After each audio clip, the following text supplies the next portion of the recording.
Welcome to Shom Machshava on the Daf. We're holding in Menachos Daf Kufei. The Gemara on the top of Amud Aleph tells us that if one said a mincha and he did not specify which mincha, he should bring minchas asoilis. Why is that so? So the Brisa says, it's the first mincha mentioned in the Torah. So the Gemara says, we don't see that in other Karbanis that you take the first one which mentions in the Torah. So the Gemara says no. The reason this mincha is called is the stam mincha because it doesn't have a shem levai. It's called mincha without any other name. So why did the Brisa say we will pasach ba'akos of tchila? Says the Gemara, Siman be'alma. It's a siman for you, not to forget. Not to forget which mincha we're talking about. It tells you it's the first mincha. Now, as the Rashash points out, the Mandamar who says minchas asoilis is Rabbi Yehuda, and Rabbi Yehuda always used to give simanim, as we saw in the Mishnah that Tzadik Vav, and as we say in the Agodah Pesach, that Tzach Hadash B'Achav is Rabbi Yehuda.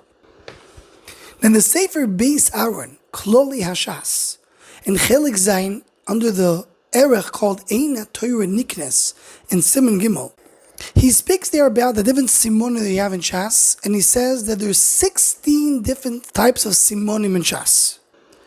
Now, one of the simonim, number 14, is called Siman B'Tam Adover, and he brings our Gemara, meaning this is a siman not to forget. In order not to forget, I give you something to remind you what it is. Meaning, he gives you a reason that will remind you which one we're talking about.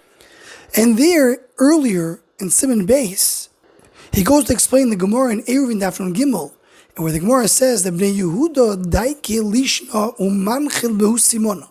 Bnei Yehuda were very careful; they were very medakik in the lashon, and they gave simanim to the lashon. So he explains the Beis Aaron. What does it mean? Bnei Yehuda were very careful to be very clear in their lashon, to make everything very clear. And if there's something that wasn't so clear, they gave a siman to explain what it is, so you don't make a mistake. And that's mamash like we see in our Gemara. One can add, as Tzaddik HaKohen brings a few times in his farm, that the fact that the Gemara in Eruvin is talking about Bnei Yehuda, and our Gemara is talking about the Rabbi Yehuda, it's not a coincidence. The ones that associate with the name Yehuda are very careful to have a clear lashon with no mistakes. Just to conclude with something interesting that he brings over there, the Beis Aaron, says that there is some that say that today you don't have to have simanim. You have to have simanim and people learn by heart, so that they remember what they're learning. But today that we have Sfarim, we don't need a simanim. So he said that's a very big mistake. He brings the name of the Sefer Lev Aryeh, that Ksiva writing is very bad for memory. Because the more a person writes, he relies on his writing and he forgets things. And he brings the name of the Sefer Zdet Soifim, that Chacham say, many Chacham hold, that since the print came out, the printing press, so the memory power became weaker because you don't use it so much.